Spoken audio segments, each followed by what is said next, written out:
Waduh, ini lagu lama cover baru apa ada yang Apa menarik emang nih? baru beneran? Baru gitu ya? beneran nih. Jadi kalau menurut saya sih yang di poin kedua ini beda istilah saja. Beda istilah dan mungkin ada beda mindset. Nah ini boleh dilakukan oleh jenjang lain Mas Mahe. Oh, kalau yang tadinya SD doang, SMP, SMA Boleh. Kalau lebih siap dipisah kan kenapa nggak dipisah dari awal kan gitu harusnya ya.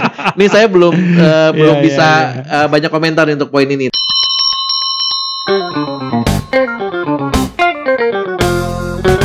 Hai Mas Guru dan Mbak Guru di rumah, apa kabarnya nih? luar biasa dong pastinya. Ketemu lagi dengan kami di sini ada Mas Mahendra Eka Saputra Dan tentunya ada Mas Angga Liberty Pratama, di Guru Kreatif. tempat nongkrongnya guru-guru inovatif.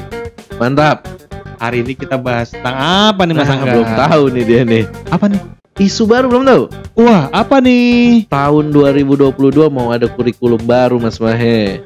Waduh, ini lagu lama cover baru apa ada yang Apa menarik emang nih? baru beneran? Baru gitu ya? beneran nih. Nah itu kita juga sejauh ini belum dapat referensi yang terlalu banyak. Ya. Karena memang baru muncul isunya di minggu Oke. lalu gitu ya. Oke. Jadi hari ini kita coba bahas. Ya. Kita coba kupas nih dari referensi yang masih sangat terbatas ini. Siap. Apa sih perbedaannya antara kurikulum yang baru yang Ya. katanya namanya kurikulum paradigma baru?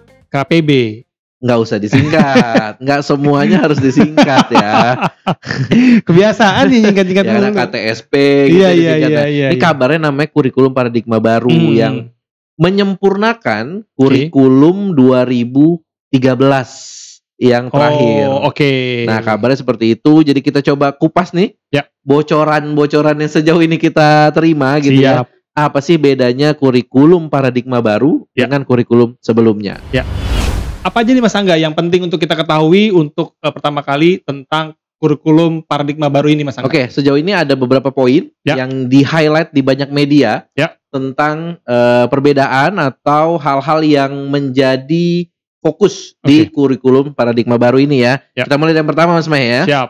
Yang pertama, secara umum struktur kurikulum paradigma baru terdiri dari kegiatan intrakurikuler berupa pembelajaran tatap muka bersama guru dan kegiatan proyek.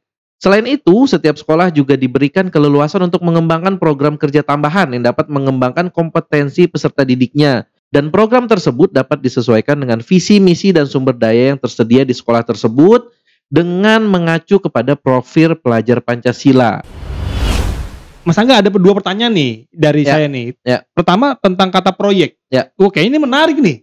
Apa Iya. tuh Mas Angga yang ngomongin tentang proyek tadi itu? Ini sejauh ini ya tafsiran kita Iya, gitu iya, ya. iya, Berarti iya. kalau ada kata-kata proyek artinya nanti evaluasi pembelajaran tidak hanya dengan mungkin ujian tulis Oke. gitu ya atau jawab soal esai pilihan ganda gitu, Oke. berarti dengan pemberian proyek kepada siswanya. Oh, mungkin kayak sebuah kegiatan yang dilakukan bersama-sama Betul. tapi dinilai oleh si guru terkait Betul. dengan materi yang dibahas di proyek itu terkait kali ya? dengan kompetensinya tadi Oh. bahasanya. Karena tadi fokusnya kan ada satu kata kunci lagi Mas Mahe. Apa tuh? Profil pelajar Pancasila. Oke. Nah, jadi kayaknya diarahkan bagaimana proyek-proyek ini bisa membangun pelajar yang atau siswa yang Pancasilais mungkin arahnya ke sana. Jadi yang saya sempat baca dari salah satu referensi bahwa salah satu contohnya misalkan nanti ada proyek perayaan kegiatan keagamaan atau kegiatan hari oke. kemerdekaan yang Oke. dilakukan bersama-sama tuh oleh siswanya. Berarti di situ juga sebenarnya karena berkaitan sama Pancasila, jadi siswa itu bukan hanya tahu tentang Pancasila, tapi bekerja sama misalnya membuat event keagamaan gitu Betul. ya. Dan itu juga kita bisa belajar memahami bahwa kita berada di negara yang majemuk. Bhinneka Tunggal Ika. Iya. Betul. Oh, oke. Jadi bukan hanya tentang pengetahuan tapi penerapannya berarti ya. Betul. Jadi misalkan bicara kerjasama, kalau dulu kan apa arti kerjasama kita jawab soal. Nah ini mungkin sekali lagi mungkin diterapkan langsung dengan sebuah proyek. Oke. Yang proyeknya disesuaikan dari jenjangnya dan dari karakteristik kompetensi yang diharapkan. Siap. Mungkin seperti itu ya. Iya, Dan kalau melihat kata-kata proyek ini saya sedikit punya harapan besar karena saya juga termasuk orang yang tidak setuju dengan hanya menggunakan pengukuran sebuah kompetensi hanya dengan menjawab soal gitu ya. Iya, Saya iya, sangat iya, setuju. Tinggal yang menjadi fokus nantinya setelah kurikulum ini diluncurkan, bagaimana guru-guru atau sekolah bisa membuat proyek yang benar-benar tepat sasaran. Oke, menarik nih berarti Ya. nih. Siap. Oke, untuk poin pertama menarik ya. Cukup nih. Kita bahas ke poin kedua Mas Angga ya. Siap. Yang kedua, istilah KI dan KD yang ada pada kurikulum sebelumnya pada kurikulum paradigma baru ini berubah menjadi capaian pembelajaran atau CP, yang merupakan rangkaian pengetahuan, keterampilan, dan sikap sebagai satu kesatuan proses yang berkelanjutan sehingga membangun kompetensi yang utuh. Oleh karena itu, setiap asesmen pembelajaran yang akan dikembangkan oleh guru haruslah mengacu pada capaian pembelajaran yang telah ditetapkan. Oh, kalau dari saya Gimana nih? saya tertariknya kedua pada nih. bagian ini Mas Angga, capaian pembelajaran dan Ya. itu harus komprehensif. Ya. Berarti kan bisa lagi-lagi menyangkut sama poin yang penjelasan Mas Angga tadi bahwa kita bukan hanya fokus pada tahu, bukan Ya. hanya mengerjakan soal, Ya. tapi dalam wujud keterampilan itu juga. Capaiannya apa? Kalau capaiannya memang pengetahuan ya nggak apa-apa tes, tertulis. Iya, tapi Tapi kalau kalau capaiannya mampu mengaplikasikan sesuatu atau menerapkan sesuatu ya berarti pengukurannya nggak bisa pakai tertulis dong. ada prakteknya, Betul. ada project tadi. Betul. Cuman saya agak ini ya dengan poin yang kedua ini. Iya, gimana Saya tuh? menganggap cuman beda istilah aja. Oh, Sebenarnya dari KI dan KD sebenarnya sudah mencantumkan itu sebenarnya harusnya Mas Mahe. Tadi sempat disebutkan bahwa capaian pembelajaran mencakup pengetahuan, Ya. keterampilan, dan sikap. Itu kan sebenarnya kognitif, afektif, dan psikomotor. psikomotorik yang memang sudah ada dari kurikulum sebelumnya Mas Betul, Mahe. betul. Jadi kalau menurut saya sih yang di poin kedua ini beda istilah saja. beda istilah dan mungkin ada beda mindset mungkin Mas Angga. di sini. Betul, dengan kata-kata capaian pembelajaran bahwa itu memang harus dicapai gitu ya kali ya. Oke.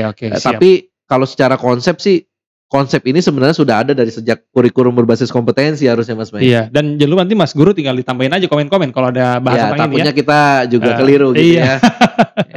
Siap, kalau gitu kita masuk ke poin ketiganya Mas Angga. Poin selanjutnya. Yang ketiga, pelaksanaan proses pembelajaran dengan pendekatan tematik yang selama ini hanya dilakukan pada jenjang SD, pada kurikulum paradigma baru diperbolehkan untuk dilakukan pada jenjang pendidikan lainnya.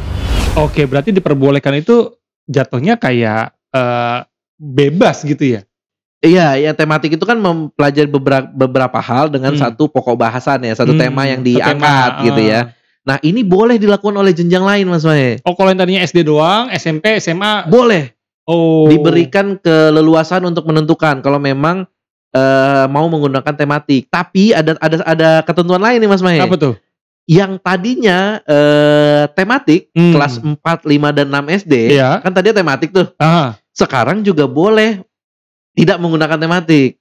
Jadi mata pelajaran lagi. Pendekatan mata pelajaran boleh. Oh. Jadi selain tematik boleh dilakukan oleh jenjang lain, Oke. yang SD-nya yang tadinya tematik juga boleh nggak pakai tematik lagi. Oh. Di kelas 4, 5 dan 6. 5 dan 6. Nah, ini agak sedikit tricky nih ya. Iya. Yang kita kompetensinya terbatas mungkin di sini nanti gitu. bisa dibahas lebih jauh lah Iya, ya. nanti kita bisa bahas lebih lanjut dengan narasumber yang tepat gitu ya. Siap. Yang berikutnya apa Mas Angga? Yang keempat ya. Siap.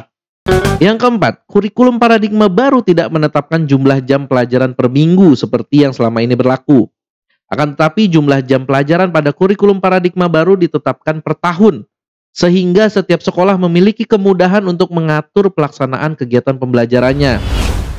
Ayo, bingung gak nih? Iya, berarti kalau dari situ sebenarnya ya justru dari semua ini yang saya tangkap nih Mas Angga, custom dari setiap sekolah tuh boleh diberikan kewenangan tuh cukup luas ya. Ya, dari poin 3 dan 4 kita melihat ada keleluasaan. Mungkin ada bagian di mana bisa dengan merdeka belajar tadi kali gitu ya. Mungkin ya, kita nggak tahu nih. Iya. Jadi sekolah diberikan keleluasaan. Jadi contoh gini Mas Mahe.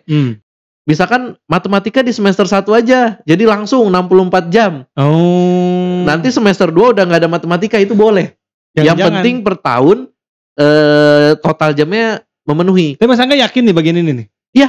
Yakin ya? Yang saya baca sih gitu. Saya baca sih gitu ya. Siap. Jadi acuannya adalah jam total pelajaran per tahun. Yang tadinya didistribusikan ke semester 1 berapa, semester 2 berapa. Iya. Nah, nantinya sekolah boleh tuh. Oke, semester 1 IPA-nya kita fullin aja. Jadi semester 2 nggak usah ada pelajaran IPA. Ya. Dan ini mungkin harapannya adalah misalkan di semester 2 mau ada proyek terkait dengan satu mata pelajaran atau satu kompetensi. Jadi biar bisa fokus ke sana. Oke. Untuk pelajaran IPA-nya atau matematikanya udah fullin aja nanti di semester 1. Nah, di sini prinsip keleluasaannya sangat terlihat sih ya. Ya. Lagi-lagi semangatnya lagi bagaimana sekolah itu punya peran dan keleluasaan untuk memanage dan guru juga akhirnya akan dimudahkan mudah-mudahan ya. Ya, kita belum tahu sih ya. Nanti kita harus tanya nih, apakah jangan-jangan guru-guru malah Gimana sih nih? Berarti ntar guru IPA protes. Saya kok nggak ngajar semester 2? Ya nanti kita bahas Ya. lebih jauh lah ya. Tapi mudah-mudahan perubahan ini bisa smooth dan bisa memberikan dampak Ya. positif ya Mas Angga. Amin, amin, amin. Siap. Berikutnya apa nih Mas Angga? Nomor 5 ya. Yang kelima, sekolah juga diberikan keleluasaan untuk menerapkan model pembelajaran kolaboratif antar mata pelajaran, serta membuat asesmen lintas mata pelajaran, misalnya berupa asesmen sumatif dalam bentuk proyek untuk penilaian berbasis proyek.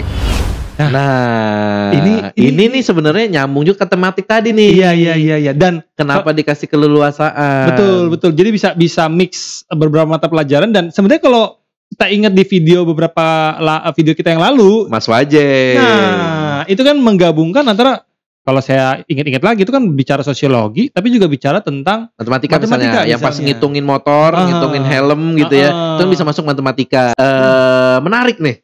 Ini saya poin ini sangat excited nih. Nah, Karena- penerapannya gimana ntar nih? Iya betul, karena sebenarnya ada beberapa topik yang sebenarnya beririsan nih Betul. antar mata pelajaran. Kenapa nggak disatuin gitu? Iya. Gitu ya. Ya tinggal nanti bagaimana desain proyeknya. Dan tambahan Mas Mahe, Ya. di kurikulum paradigma baru ini untuk SD dalam Ya. 1 tahun itu minimal harus ada 2 proyek. Oh. SMP, SMA atau SMK itu minimal 3 proyek dalam 1 tahun. Oke. Nah itu ya kalau yang kami dapat informasinya seperti itu. Ya berarti di sini juga akan membuat kolaborasi guru. Ya. Itu juga akan bisa terbuka. Betul. Gitu. Bisa Dan kolaborasi. saya mes sama Mas Wajeng nih. Wah. Dia sudah duluan melakukan ini. Iya. Dan mungkin di Mas dan Mbak Guru dimanapun mungkin ada ya. Dan tinggal. ada. Oke, berikutnya apa nih Mas Angga? Yang keenam ya. Siap. Yang keenam, pada kurikulum paradigma baru, mata pelajaran teknologi informasi dan komunikasi dikembalikan dengan nama baru yaitu informatika yang akan diajarkan mulai dari jenjang SMP. Nah, itu Mas Mai. Ada lagi tik tapi namanya baru, Informatika. Berarti setiap sekolah, setiap ini harus ada guru TIK dong? Enggak.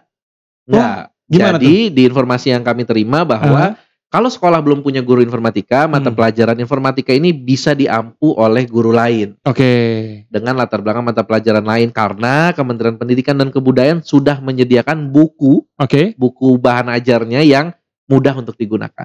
Iya. Berarti kalaupun anggaplah nih ada guru yang dia secara latar belakang pendidikan misalnya jurusan lain. Ya. Tapi dia memang punya ketertarikan dan memang jago ngoprek di situ. Iya, dan sudah punya pemahaman mungkin komputer sedikit lah gitu. Berarti bisa dong ya? Bisa. Tidak diharuskan menghadirkan guru informatika khusus. Oh, jadi nggak menyulitkan sekolah Betul. juga. Dan dimulai dari jenjang SMP. Ya, dan sebenarnya relevan juga karena kan nggak bisa dipungkiri ya, siswa kita di masa depan memang harus sudah mulai terbiasa dan melek dengan itu. Sebenarnya di kurikulum sebelumnya informatika ini sebenarnya bukan dihilangkan Mas Mahe. Oke. Harapannya adalah terintegrasi dengan pelajaran lain. Oh. Yang saya tahu ya sebelumnya. Iya. Jadi saya dulu juga sempat ngajar di sekolah tentang teknologi informasi komunikasi ini. Nah setelah saya ngajar beberapa tahun setelahnya mata pelajarannya dihilangkan. Oke. Tapi sebenarnya bukan dihilangkan. Oke. Pelajaran TIK ini harusnya terintegrasi di semua mata pelajaran. Misalkan belajar bahasa Indonesia, bikin puisi. Nah bikin puisinya pakai Microsoft Word.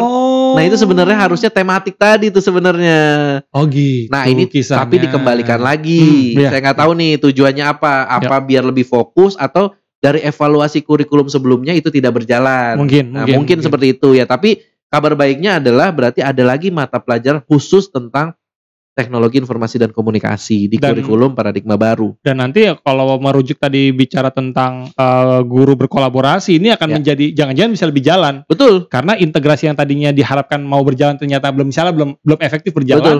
Dengan adanya guru informatika misalnya akan membantu dan mensinkronkan dengan mata pelajaran lain. Betul. Misalkan belajar tentang Excel. Ya. Bisa bekerjasama dengan guru matematika. Oh iya. Ya kan tentang statistik dan lain-lain gitu.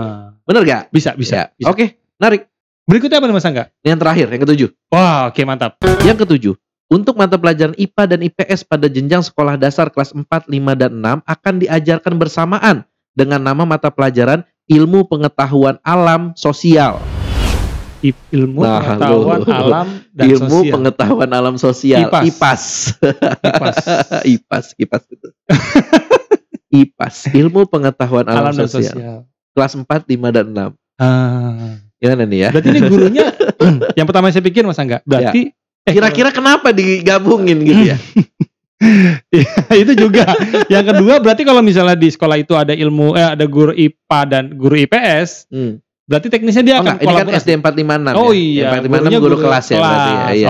Oke. Ya walaupun di beberapa sekolah swasta IPA sudah misah ya gurunya, tapi ya kalau di SD mungkin lebih mudah teknisnya. Tapi yang pertanyaan saya kenapa harus digabung gitu? Ya. Jangan-jangan mungkin dilatih di dalam mata pelajarannya bergabung tapi split fokusnya tetap terpisah misalnya. Sehingga nanti pada saat dia SMP nggak kaget lagi kali. Nah, mungkin ya. Kita juga ini soto-soto aja kita nih. Saya juga agak belum bisa mencerna nih bagian ini kenapa digabung. Karena dari informasi yang kami terima agar siswa lebih siap nanti ketika menerima pembelajaran itu ketika dipisahnya nanti di SMP gitu. Jadi ya kalau lebih siap dipisah kan kenapa nggak dipisah dari awal kan gitu harusnya ya. Ini saya belum bisa banyak komentar untuk poin ini. Tapi ada satu poin tambahan lagi untuk di poin ke-7 ini. Kalau yang tadinya penjurusan SMA itu ada di mulai kelas 10, nah di kurikulum baru ini kembali lagi seperti zaman dulu. Penjurusan itu ada di kelas 11 dan kelas 12. Oh, oke. Milih IPA, IPS, bahasa, seni dan budayanya itu ada di kelas 11 dan kelas 12. Berarti kelas 2 SMA. Kelas 2 dan kelas 3 SMA. Iya. Gitu. Siap. Itu sih 7 poin yang kita dapat ya dari berbagai referensi, berbagai sumber. Bocoran dari kurikulum yang baru. Kurikulum paradigma baru. Dan satu lagi yang ditekankan berulang-ulang dari informasi yang kita baca Mas Maya adalah fokus pada profil pelajar Pancasila katanya. Itu sih poinnya. Kuat juga ya karakter Pancasila di seluruh siswa. Ya, kita tinggal lihat bagaimana implementasi konkretnya dari setiap mata pelajaran tentang profil pelajar Pancasila ini. Ya, dan apapun itu intinya kami sebenarnya hanya ingin menyampaikan informasi yang mudah-mudahan bermanfaat buat Mas dan Mbak Guru. Pertama, yang kedua harapannya dengan kurikulum ini kita sebagai guru bisa lebih siap. Gitu ya, dan harapannya saya yakin semua dari kementerian pasti juga berharap ini akan sesuai dengan kebutuhan siswa, guru dan sekolah. Ya, pasti sudah dipikirkan, dipertimbangkan bahwa ini adalah solusi yang terbaik. Amin. Yang perlu diperhatikan juga Mas Mahe, jadi Mas Guru dan Mbak Guru di rumah juga nggak perlu panik, nggak perlu heboh. Ini kan biasanya kalau ada isu-isu kayak gini langsung rame nih. Wah, ntar gimana nih ganti-ganti. Kurikulum paradigma baru ini akan diterapkan secara terbatas Mas Mahe. Jadi bertahap, mulai dari program sekolah penggerak dulu. Jadi nggak langsung semua. Ya, jadi nggak perlu khawatir. Jadi juga pemerintah juga pasti sudah menyiapkan tahapan-tahapannya lah. Gitu ya. Jadi kita menyampaikan informasi biar nggak kaget aja. Biar ada referensi bahwa oh begitu ya bedanya. Biar gitu mulai Mas-mas dan Mbak Guru bisa searching. Iya, dan kita bisa sebagai orang yang peduli dengan pendidikan, kita bisa memberikan referensi bahwa ini apa sih perbedaannya betul. Apa sih yang menjadi keunggulannya gitu dan kenapa harus dirubah gitu Mas mungkin. Ya, dan intinya semoga bermanfaat buat Mas dan Mbak Guru di rumah dimanapun Anda berada. Jangan lupa di share, klik like, subscribe dan sebagainya. Siap. Dan jangan lupa di komen kalau ada hal-hal yang penting untuk kita bahas. Semoga bermanfaat buat kita semua. Kurang lebihnya mohon maaf. Terima kasih. Baik, terima kasih Mas Guru dan Mbak Guru di rumah. Sampai ketemu lagi. Assalamualaikum warahmatullahi wabarakatuh. Waalaikumsalam warahmatullahi wabarakatuh.